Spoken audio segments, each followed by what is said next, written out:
Now we're going to have the joy movement. We know that exercise and moving increases beta endorphin, makes you feel much better, that sort of thing. See, dance breaks are a big part of a joyful lifestyle.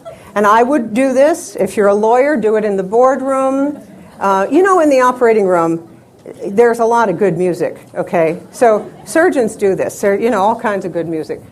You can change a negative mood very, very quickly with a dance break. So I would create dance break lists for your iPod or whatever, and just put them on. I have to make myself do it. Now, this is the really good news. When I wrote those 3 doorstops, I could... No, they're very good books, okay? And everyone should have them on their bedside tables. We know that. However, I could sit for almost 8 hours at a stretch and never get up. I can only sit for about 30 minutes now without a dance break, because my ability to receive pleasure and live in joy has been so increased in the last 5 years. And the same will be true for you. Do this. Now, the PhD level of this is naked in your bathroom. Okay? All right. Naked in your bathroom. How many of you do that now? This is good.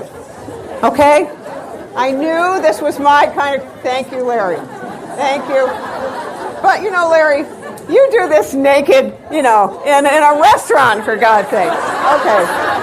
Okay. Thank you. So, I want to give you some scientific literature that just tickles me. Okay. The name of this paper is Heavy Duty Science, okay? The Joy Dance. Specific effects of a single dance intervention on psychiatric patients with depression. Okay, so they did art therapy, they did talk therapy, they did antidepressant therapy, they did all kinds of things. Do you know which ones the psych patients found the most helpful? The Joy Dance. Do you remember that TV show with Balky Bartokomous? Come, cousin, we do the dance of joy. Remember? And they would do, I remember that. And I think it's a really good idea. And over time, this is the great thing about being older than 50. With each passing year, you care less and less about what anyone thinks. Yeah, this is true. You don't care. It's like, it is so painful, to be like 25, 30. You care. You really, and you think that those people can somehow adversely influence your life. And they can, till you hit about 50. And then when you've been living joyously and you hit about 50, 55, whatever, they're all sort of fallen by the wayside. That's what I've noticed.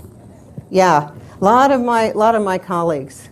I had some fun moments, though, in the hospital. One of my very favorites, if you can stay in the fun, you're usually safe. I asked a conventional colleague once to cover my practice on a weekend, and he goes, well, all right, but what do I do if someone calls in with sprout poisoning?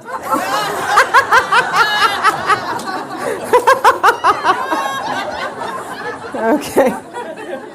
All right. Okay, step number 5. Choose joyous entertainment. You did that. You came here tonight.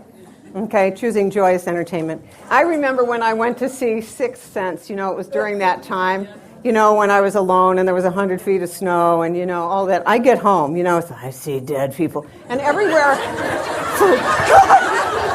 I knew they were going to come out of my closet. I have to really watch it. You see, I have to watch it. Stephen King lives in this state, And though he's a very good storyteller, that stuff scares me to death. Why?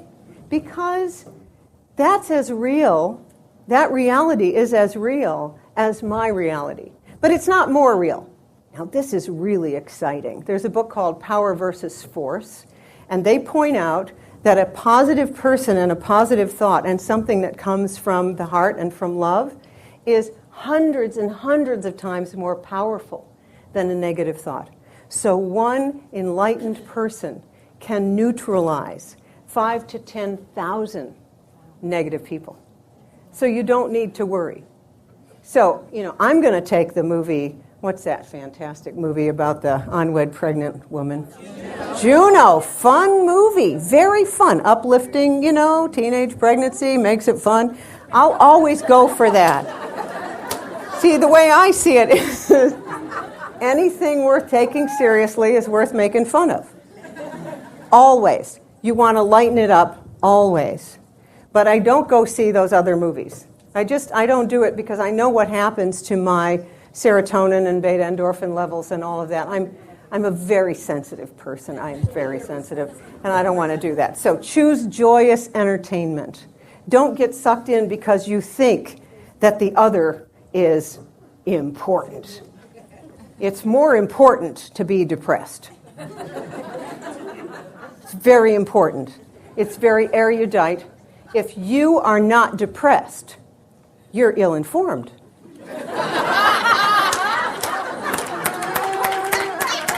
If you're not depressed, clearly you don't know what's going on. You're not keeping up. Okay? All right. Number 6, become media savvy. You all need to realize, I know you realize this, but I've been out there. You heard that thing, the Tom Brokaw thing and NBC and Good Morning America. And I've been down there. I know how news is made. A lot of it's just made up. And it's, if it bleeds, it leads. Remember that Holly Hunter movie? Network or whatever it was called? Yeah, broadcast news. That's how it is. And if we don't have a big storm coming, they'll still run a story, Storm Center. So, okay, we're not having one now, so let's run reruns of the Great Ice Storm of 1998. Because we got to whip you into a frenzy. Okay, so you need to become media savvy and just get how it works. Now, this is the truth about the human physiology. Because of our survival programming, it is something like 6 times easier to induce blisters with hypnosis than it is to heal something. Because our limbic brains, our ancient brains, are set up for survival. I think we're between species right now.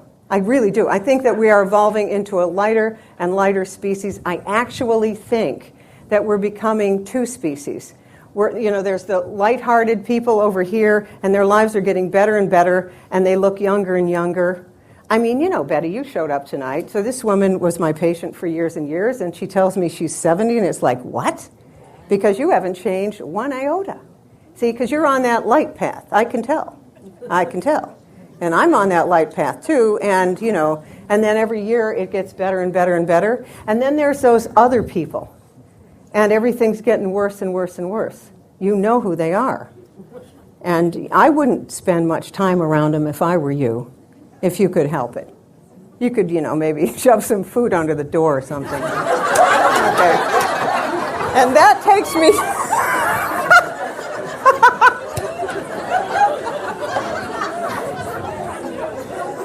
I didn't really mean that, but but you know what I mean. Okay.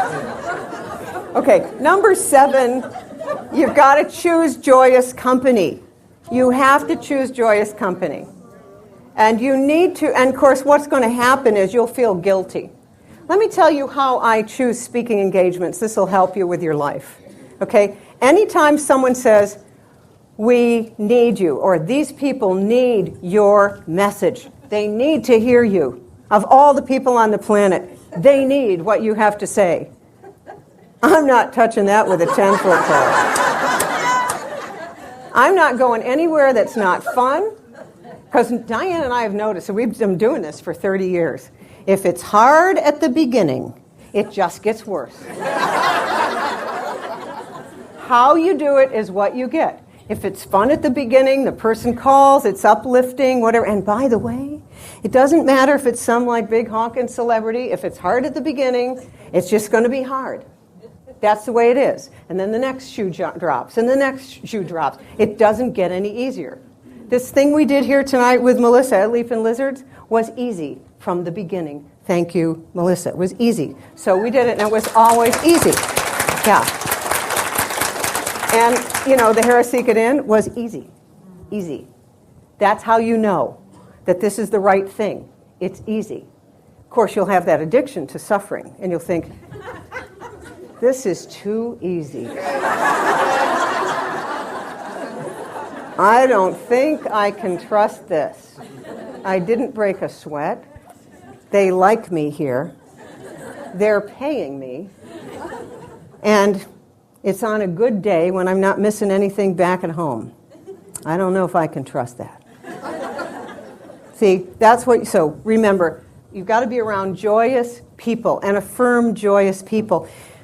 And if there aren't any joyous people out there just yet, you become joyous and get to like your own company. This is actually extraordinarily important.